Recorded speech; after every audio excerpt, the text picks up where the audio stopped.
Welcome back into the Sports Source. This segment brought to you by Parkside Cabin Rentals. The holidays will be here before you know it. Then the spectacular winter wonderland that is the Smokies in December, January, February. Get to ParksideCabinRentals.com today. Find the cabin that is right for you and your crew because they've got them for 2, they've got them for 22. Doesn't matter how big your crew is, they've got a cabin perfect for you. Lock it in right now before they get booked up. Free parking in downtown Gatlinburg whenever you stay with these fine folks. Parkside Cabin Rentals. All right, let's welcome in the next 2 members of our panel. We still have one more waiting in the wings. We got VFL Daniel Hood right here, VFL Sterling Hinton right here. Congratulations on whipping the crowd into a frenzy last night, Sterling. It was so much fun. I had a ball last night. That's a nice shirt, by the way. Oh, thank you. Snappy dresser. All right.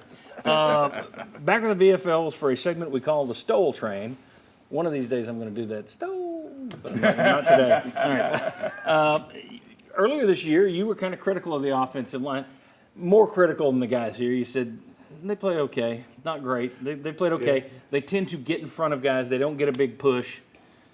What do you see now? With Cooper Mays back, with Gerald Mincy moving over and getting that job, with Ollie Lane moving over back to the natural guard position, what do you think about the offensive line's performance last night? Well, I think, everybody will talk, certain groups have to function as when the offensive line has to function as a full group. And when you had a couple guys who were kind of out of position together, that's a weak link, right? You don't want to have 2 questionable players or 2 inexperienced players together. And so when you put Cooper in at center, I think you saw Spragan play a lot better. I think you saw Mincy step in and play better. So it's not only his presence and his knowledge on the field, but I think it's also just kind of a calming effect so that it helps everybody perform better, which then trickles down to your quarterback and trickles down to what you can do offensively. Sterling, Joe Milton was interviewed after the game, and he talked about the importance of having Cooper Mays back out there. He said, this is a guy who knows everything he sees. He can help me diagnose things. You're not going to throw him in that he doesn't grasp. From a quarterback's perspective, nothing against Ollie Lane, but Ollie Lane would rather be at guard than at center, I'm guessing. Yeah. The importance of having that guy you're familiar with in front of you.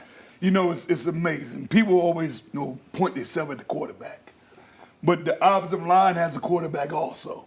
And it's normally the center. Yeah. And the center is calling audibles, trying to get things together, and this guy's coming, the quarterback's doing the same thing. But these guys up front is where it all starts. And you can't have a good ending if you don't have a good beginning. And Cooper is that quarterback of those guys. And as a quarterback, when you have your center there, that continuity, it's my word. Yeah. You have that continuity, you have that arrangement, and that offense playing in harmony, man, it gets hard to stop, brother. Daniel, your thought on what you saw with the offensive line? I thought they played well. I mean, the numbers speak for themselves. You got another game over 230 yards, but Cooper really came in and did what I've seen him do since I coached him in high school, and just played with intensity, played with just speed, getting up to the line of scrimmage. The team looked faster yesterday than they had been. Yeah. And they looked like they were making their blocks that they should be, and there's better communication. And hats off to that family. 3 good players there. Go. Marlon, as an offensive line, where your thoughts? I thought you were. No, I thought you were looking at me. Yeah. I was agreeing with Daniel on that. I was looking at him. Sorry. Go ahead, Mark. I think he made a huge difference.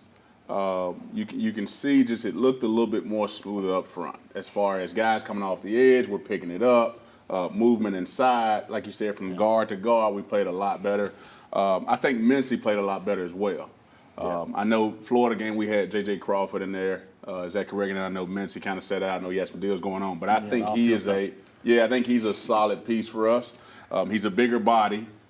He's played a lot of football. I think when he's in the lineup, as well as Cooper's in the lineup, obviously it's a lot better offensive line than what I see. I see we push guys around a little bit more.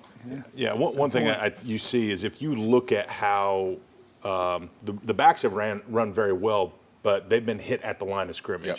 Mm-hmm. Yesterday they weren't. There were holes there, and exactly. I think that's just that continuity of knowing who to block, being on the same page, and getting it done. How much better was the offensive line yesterday? I mean, we were talking about, you had 4 offensive touchdowns. 1 was a defensive score. You had 2 field goals. You moved the ball. That's 6 scores. You had 3 punts. You had the 2 interceptions.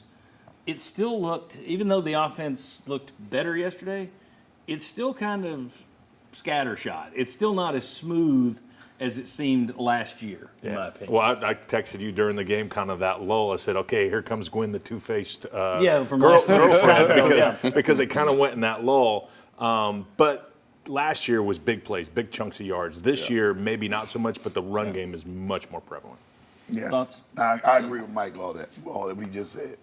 He went inside my head and took my thoughts, and he said it. You just say it in your voice because it sounds like you were yelling last night. Well, no, I got a lot of voice now. I think the biggest difference from last year was we got a lot of big shot plays in the first quarter.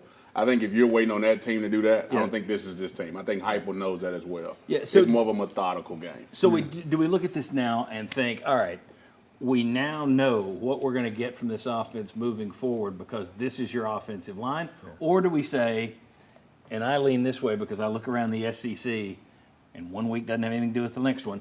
Do you look at it and say, we're good with the offensive line now. We know who we're going to be. Or do you say, they were good last night. Let's see how they are this week. I think it's a little bit. It's not so much on the offense. I think they realize what the receivers maybe aren't possessing. They know that they got 3 great running backs, and so we're going to lean heavier on the offensive line. We're probably not going to score as much, but we're going to be able to do the things we need to do up front. And I think you're also going to be hindered a little bit until you see how Milton's knee is going to be if they'll allow him to run the ball more. Yeah, no design runs last night. Not 0 last night, and I think and that Brute. hurts you a little bit. Yeah. And that Brute thing, I mean, whoa.